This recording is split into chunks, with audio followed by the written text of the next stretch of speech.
Au sommaire de cette édition, il s'est tenu un conseil des ministres hier au palais présidentiel. On en parle dans ce journal. La ministre Marietou Koné a présenté un manuel de formation aujourd'hui. Plus de détails dans un instant. Une réunion régionale sur les solutions durables pour les réfugiés ivoiriens se tient à Grand-Bassam. C'est une initiative du Haut Commissariat aux réfugiés. Altercation entre étudiants et gardes pénitentiaires à Bouaké. Vous en saurez plus dans ce journal. Vous suivez les informations sur Rassemblement Web TV. Bienvenue. Le président Alassane Ouattara a présidé un conseil des ministres hier mercredi. Plusieurs décisions ont été prises à ce conseil. Le conseil suspend le bénéfice des acquis financiers obtenus par certains fonctionnaires ivoiriens. On écoute le porte-parole du gouvernement, Sidi Temoko Touré. Le gouvernement, dans le souci d'améliorer les conditions de vie des fonctionnaires, a procédé au déblocage des salaires depuis 2014 et a pris la décision de payer à 100% les mesures actées qui étaient partiellement payées depuis 2009. À ce jour, toutes les évaluations du processus sont relevées et saluer les efforts fournis par le gouvernement relativement au respect de ses engagements estimés à 200,8 milliards de francs CFA par an. Bien qu'ayant bénéficié de tous ces acquis du protocole d'accord portant trêve sociale, notamment le paiement du stock des arriérés, la bonification indiciaire, certains syndicalistes entendent remettre en cause les clauses de la dite trêve dans laquelle ils se sont engagés de façon claire et sans ambiguïté. Devant cette situation, sans toutefois rompre la voie du dialogue, le Conseil a arrêté les mesures suivantes. 1. Le rejet catégorique de toutes les revendications à caractère financier pouvant impacter le budget de l'État. 2. L'application des dispositions légales et réglementaires et suspension du bénéfice des acquis de la trêve sociale pour tous les secteurs dont les syndicats d'agents ne respectent pas leurs engagements. Rappelons qu'un protocole d'accord portant trêve sociale a été signé entre le gouvernement et les organisations syndicales ivoiriennes. Culture de la paix, prévention et gestion pacifique des conflits. La ministre Marietou Koné présente un manuel de formation ce jeudi.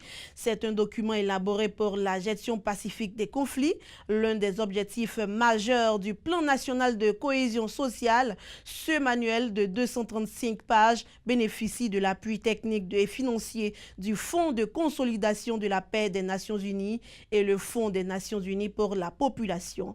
Le but est d'outiller tous les acteurs à une bonne méthodologie dans la prévention des conflits en Côte d'Ivoire.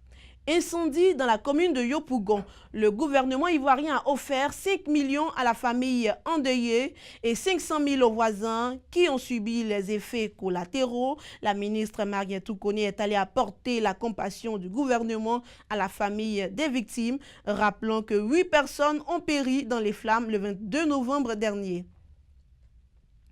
Au commissariat aux réfugiés, réunion régionale sur les solutions durables pour les réfugiés ivoiriens. Le but est de dresser une feuille de route dynamique pour résoudre définitivement la situation des 23 000 réfugiés ivoiriens. La prise en compte de la spécificité de chaque pays d'accueil est préconisée. L'ordonnance portant amnistie prise par le chef de l'État devrait contribuer au retour de plusieurs réfugiés ivoiriens.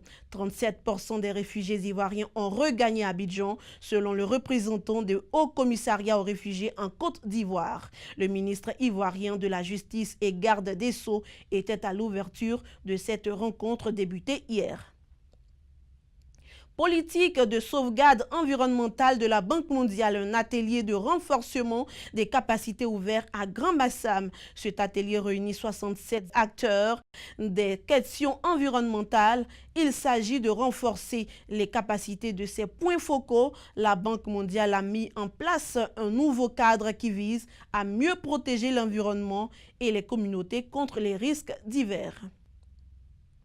On vous le disait en titre, altercation entre étudiants et gardes pénitentiaires à Bouaké. La deuxième grande ville du pays a connu une ambiance particulière hier soir. Des gardes pénitentiaires ont fait irruption au campus de Bouaké. Ils avaient pour intention d'extirper un étudiant qui aurait eu un peu plus tôt un différend avec l'un des leurs. Une opposition entre les deux camps a fait 5 blessés.